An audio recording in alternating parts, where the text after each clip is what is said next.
Hello everyone, my name is Elle, and today I will tell you about the case study of Vanitas Part 2.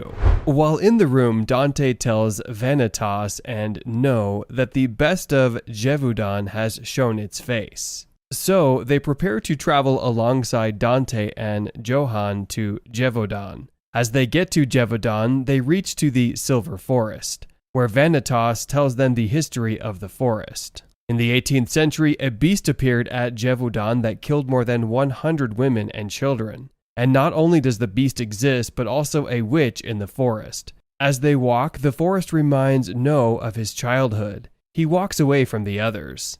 As Vanitas realizes this, he is distracted by a conversation with Johann. He checks for No and realizes No is missing. No, whose cap falls off, goes to find his cap. Suddenly they find themselves in a snowy environment. As Vanitas and the others look for No, they see some soldiers saying that they want to kill the beast. Vanitas explains that these soldiers are dragoons who were sent in the 18th century by King Louis to find and kill the beast. They realize they have time jumped to the 18th century. As they watch, the beast arrives. The dragoons shoot their gun at the beast, but the beast doesn't die. They realize that the beast heals very fast. The beast chases them, but Jian jumps to fight the beast. In the forest, No sees a man chasing and killing the dragoons. As the man kills the last one, he introduces himself as Astolfo Granatum, a chasseur. And chasseurs are given the responsibility to protect the people. No wonders why Astolfo, who is meant to protect the people, is the one killing humans. And Astolfo explains it's in self-defense, as the men were the ones who mistook him for a lady and tried to touch her. Astolfo suspects No is a vampire, as he removes his sword at No. He confirms that No is a vampire and tries to fight No, but No doesn't fight back. They eventually return to Vanitas, who asks No why he allowed Astolfo to wound him. Vanitas taunts Astolfo to fight him. He compares Astolfo with other strong chasseurs until Astolfo falls into the trap. Astolfo tries to fight Vanitas, but Vanitas keeps teasing him. Angry Astolfo calls the appearance of Nyenia and some other demons. Astolfo loses his mind and Vanitas opens the book of Vanitas. He breaks the beast's curse and a little girl named Chloe stands beside wounded No. Jean-Jacques appears. He takes Vanitas's book and tells Chloe to come home with him. Jeanne comes for Chloe's body and she sees Vanitas lying injured. She figures he has been wounded by a poisoned knife from Astolfo and offers to help him. She takes him home, forces him to remove his cold clothes, and sits half naked beside him to warm his body. As they sit, she apologizes for allowing him to fight the beast and says Chloe remained a beast because of her. She tells him that she traveled a lot when she was with her father, Ruthven. One day they traveled and she stayed with Marquise d'Apichet. It was there she met Chloe, an older vampire who was locked at Marquise's home. She became friends with Chloe and she grew fond of her. When she was about to leave, she promised to see Chloe again. However, the next time she met her, Chloe was already the beast. She couldn't kill her old friend, so she asked for another opportunity to do her job well. She forces Vanitas to drink water for her mouth before they go to bed. The following day, she sees Vanitas outside talking with Johann. She figures he is now better and regrets how she had acted the night before. Dante joins the duo and tells them Jean-Jacques had taken No and the book. At Chloe's house, she forces No to give her his blood. She had already drank a lot of No's blood over the night, and No was already weak. Luckily for him, Jean-Jacques comes and tells Chloe not to drink any other blood except his. He says he is jealous. Chloe asks for No's blood. They call No to join them at the dining table. Vanitas realizes Dante is hiding something. He threatens Dante to tell him why all the authorities are looking for Chloe. Then he asks Jian to take them where Chloe will be so they can rescue No and get the book back. No leaves his room to join them at the dining table. He is shocked that Chloe knows his name and asks Chloe how she found out his name.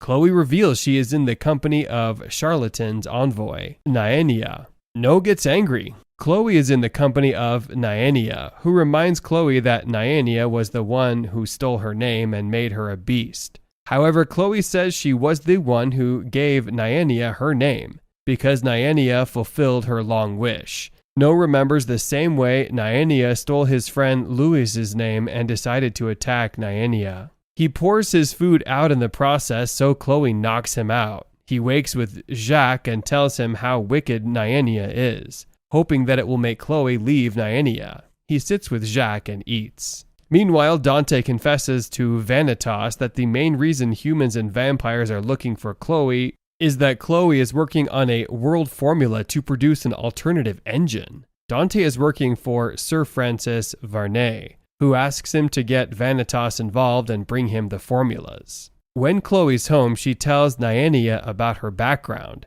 She woke up one day and became a vampire. Since then, her father promised her he would create a formula to return her to human. Her father locked her into the house for years, and he gathered the world's best to make the formula for an alternate engine. Her father's long wish didn't get actualized. He died, and the desire passed to another family leader gradually. She remained the only surviving member, and that was when she met Auguste Ruthven, who brought him Jeanne. Jeanne was her only friend who took her away from inside the castle for the first time. Eventually, Jeanne left. One day, Ruthven came to her for her alternate engine, but she refused him. She became unsatisfied with her life, and Nyania offered to fulfill her wish on the condition that she became a beast, and she took the offer. Vanitas and Jeanne travel together to find the beast. As they walk, they see the same scene they saw the day before, and Vanitas realizes they are in an enclosed place in the beast's world. On the other hand, Jacques had poisoned No. He pushes No into a room and tells him he has realized No can detect a vampire's memory through blood-sucking, so he puts his blood on No to figure out his memory. No travels through Jacques' memory. He gets to know the first time Jacques met Chloe and how Chloe was depressed that her family, the Dapichier family, was destroyed by the beast. He hoped to help Chloe by getting revenge against humans, so he met with Nyania, who sold his name, taking the complete appearance of a beast. Nyania also tells Chloe of this history and says if Chloe wants to change the suspicion that she is a beast, someone has to become the beast. No finds out the day Jacques fought against his father, and his father said he would be helpful only after his death.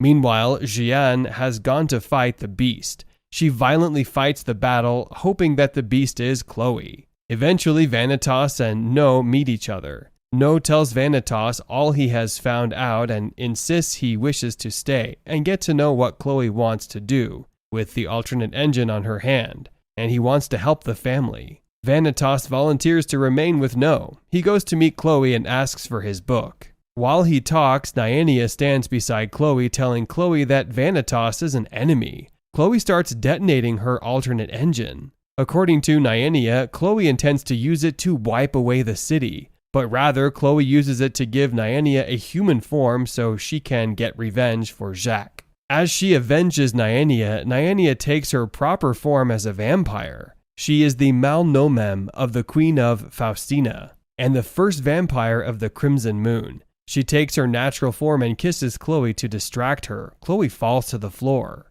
The force in the room controls and falls Vanitas. No also enters to help. The beast finds Chloe incapacitated on the floor and attempts to attack Nyania, who pushes the beast down easily. Jeanne also enters and she realizes Chloe is different from the beast. The force in the Malnomem makes the estate float. All of the citizens of Saujue become homeless. No and Vanitas leave the estate, and No gets angry that Vanitas didn't tell him everything about Nyania before they arrived. In defense, Vanitas says he wasn't sure, and he didn't want No to doubt him. They realize several beasts are walking to attack the stranded citizens, and about the same time, they unite with Roland, the paladin of the Chasseurs. The Chasseurs fight the wolves while Roland tells No and Vanitas to find a way to cure the beast before he kills the beast. In the castle, Jeanne goes into a trance.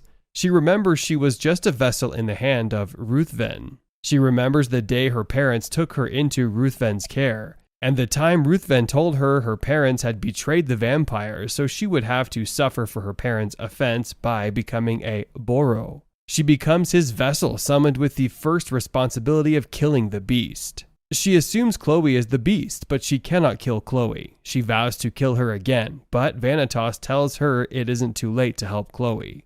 Vanitas asks Jian what she wants and if she sincerely wants to kill Chloe. She says she doesn't intend to kill Chloe, but if she doesn't fulfill her responsibility, someone will die on her behalf, and it may be Vanitas. Vanitas volunteers to die if needed and begs Vanitas to save Chloe. Vanitas and No go to wake Jacques up. Vanitas hits Jacques repeatedly in his weak state to wake him up.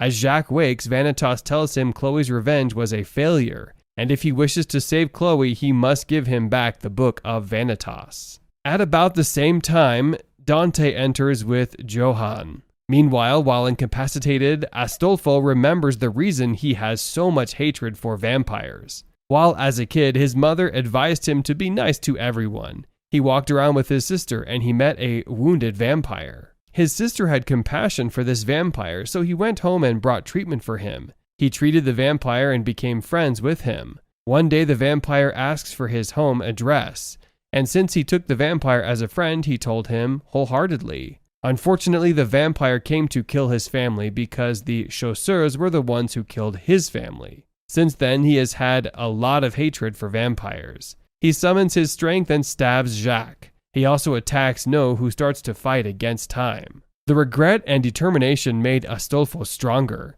He was much stronger than No, and No wondered about his source of strength. Also, the beast Roland is fighting against refuses to die. He keeps his power and recreates itself in new form while the other chasseurs try to protect the citizens. In the castle, Vanitas tells Jacques Chloe intends to die for her revenge. Jacques thinks about their past together and realizes Vanitas is right. He screams to Chloe that he wants to be with her forever. Eventually, Vanitas gets his book. He opens it in an attempt to break Chloe's curse. As Vanitas attempts to break the curse, he realizes he can't break a malnomem unless the curse bearer is ready to free herself from the curse. He screams at Chloe to choose herself, or else the world she intends to protect will be destroyed in front of her. Meanwhile, No feels a little out of Astolfo's past and pains during the fight. He goes to Roland, who tells him he won't ask him not to fight Astolfo, but he should realize the vampires destroyed Astolfo's family, and Astolfo is angry against vampires. No realizes that he has to fight Astolfo back. He loses his hands to Astolfo, but he refuses to give up. Eventually, Vanitas forces Chloe to leave her bondage and come out of her curse. Immediately she does, all the city becomes snowy. Her spell gets broken, and she reviews her name as Canorus, meaning she who makes music with snowflowers. She gets angry at Jacques for risking his life for her. The beast leaves and Roland comes to Astolfo. Chloe reunites with Jian, who is so happy to have her friend back. Jian runs to Vanitas. She jumps at him in appreciation and sucks out his blood. She asks him to promise he will kill her if she goes a wolf. No reunites with Vanitas. They meet Chloe and Jacques promises to spend his life caring for Chloe. He reveals his name is Aprix, meaning he who nestles up to the last snow. No returns to Paris with Vanitas. He hurriedly runs to Count Orlok to complain that Vanitas is sick. As they go to examine it, Vanitas refuses anyone to touch him. Since Jian sucked out some of his blood, he has not been able to take her off his mind, and he thinks he has been placed under a curse by Jian. He concludes that he has read all the books of magic at his disposal, and he still doesn't know the source of the curse. As he walks around and sees couples, he remembers Jian again. He eventually walks into Roland and Oliver and explains his symptoms to them. They tell him he's in love, but he refuses to accept. They conclude that Jian also feels the same for him, but he thinks otherwise. He says the reason he went near to her was that he didn't imagine anyone could fall in love with a man like him. As he leaves, Olivier tells Roland he is getting too emotional towards Vanitas. Meanwhile, Jian talks with her friend Luca about her last fight. Luca expresses her pleasure that Jian didn't have to kill her friend and asks for Chloe's location. Jian says she doesn't know Chloe's location, but she is sure Vanitas will take care of her. She expresses to Luca that she is in love with Vanitas. Luca takes this gist to Lady Dominique, who asks her how she will be in love with Vanitas, a man quite the opposite of No, who they presume to be noble and handsome. Lady Dominique is kidnapped by a man who asks her to bring No to him. The man says since she failed at her task of bringing No, he will use her as bait for No. No receives a letter from a man named Mikhail. As he opens the letter, Domi's hair falls off, and he finds a letter that Domi has been kidnapped and he should meet with him. No remembers the last time he met Domi with her brother Louis. He was their friend until Louis caught the curse. A night before Louis's execution, Domi calls out for him. He went with Domi to find Louis, and Louis bit him. While he is incapacitated, a maid comes to Domi to tell her Louis was her twin brother. Twin in the generation of vampires was a crime, and her parents had to kill one of them, so her parents took Domi and left Louis for their grandfather. She regrets that she was chosen. At about the same time, Noah woke up. He called her Louis, and she continued regretting she was alive. She left home and she met Mikhail, who became her first friend. He meets with Mikhail at an amusement park. Mikhail explains he is Vanitas's brother, and he wants to know why Vanitas killed their father. He asks No to take Vanitas's blood and learn about Vanitas's past. When Mikhail realizes No didn't know anything about Vanitas's past, he decides to sacrifice his blood so No will know their history. As No takes the blood, he sees when the church caught Mikhail after a vampire killed his mother. He was taken under the care of Dr. Moreau, who named them with numbers. Vanitas was number 69, while Mikhail was number 71. Mikhail stayed in the same room with Vanitas, called Vanitas Big Brother. Moreau's experiment was to inject the children with blue blood and make them members of the Blue Moon Vampire, so they could use them to open the Book of the Blue Moons. One day, as Moreau attempted to use Mikhail for the experiments, Vanitas volunteered on his behalf. After they had injected the kids with several types of blood, they got to the last stage of the experiments, where he attempted to link the boys to the Book of Vanitas. The boys screamed and shouted, but Moreau didn't hear. As he attempted to do it, a Blue Moon vampire attacked the facility. After destroying the facility, the boys begged him to take them along. He took them away to a nearby home and asked them to introduce themselves. While they talked, Vanitas figured the man was a Blue Moon vampire, and he attempted to stab the man. Vanitas lost consciousness, and the man took him to his home. He took them away and treated Vanitas until he got better. He trained the boys and they were all family. One day, the man, which Mikhail calls father, tells them Moreau's experiments have pushed the boys to a state where they are no longer humans, and they will soon die. The only solution is to make them members of his clan. Mikhail accepted the proposition immediately, but Vanitas refused to become a vampire. Vanitas gets to the amusement park and Mikhail drops No to welcome his brother. No collapses after Mikhail drops him. Vanitas meets with Mikhail and asks him if he doesn't remember what happened to them that day and if he doesn't remember when he killed Luna, the vampire of the Blue Moon, which Mikhail called father. Mikhail acknowledges his shortness of memory and says the only thing he remembers that when someone saved him. He tells Vanitas he didn't come to know why. Rather, he came to take Vanitas away as a man told him there was a way they could bring their father to life. In defense, Vanitas attempts to shoot a gun at Mikhail. No summons his last strength and stops Vanitas. He says that if anything happens to Mikhail, Domi will die, and he isn't interested in losing Domi since he lost his friend Louis. Shockingly, Vanitas states to No that they aren't friends, and he has only been friends with No because their interest aligns with each other, and No has no right to ask for his memories. The two friends begin to fight. Vanitas induces his strength and does everything to ensure he destroys No, who is only interested in saving Domi. Domi also realizes she is risking her friend's life by making him fight with Vanitas. She attempts to jump down the ferry Mikhail has kept her in. As he jumps, she meets Jian. Mikhail tells her he is with her and she shouldn't trust Jian, but Jian volunteers to save Lady Domi. Since Domi is now saved, No has no reason to fight his friend again, and he tries to make peace, but Vanitas forges straight at him. No stands still as he watches Vanitas attempt to injure him with a knife. Vanitas points his knife at No, but he cannot kill No. He drops the knife angrily. This gets Mikhail angry. He confesses that he asks No to take Vanitas's blood because he knows Vanitas will kill anyone who attempts to take his blood, and he doesn't understand why Vanitas is too weak to kill No. Angrily, Mikhail uses his book to call some undead vampires and order them to kill everyone. He can't control his strength, so he sets everyone ablaze. Domi uses her power of ice and water to protect everyone. Seeing he has lost again, he attempts to exploit his book on Vanitas, but Mikhail injures himself. He calls out for his big brother, but Domi's grandfather, Marquis de Sade, comes for Mikhail. Marquis says he was the one that saved Mikhail and also the one that told Mikhail they could bring Luna back to life. He takes Mikhail and disappears. The next day, No wakes up and goes to meet Vanitas on the rooftop. Mikhail also joins them, and he asks Vanitas why Luna died. Vanitas explained that a curse stole Luna's name,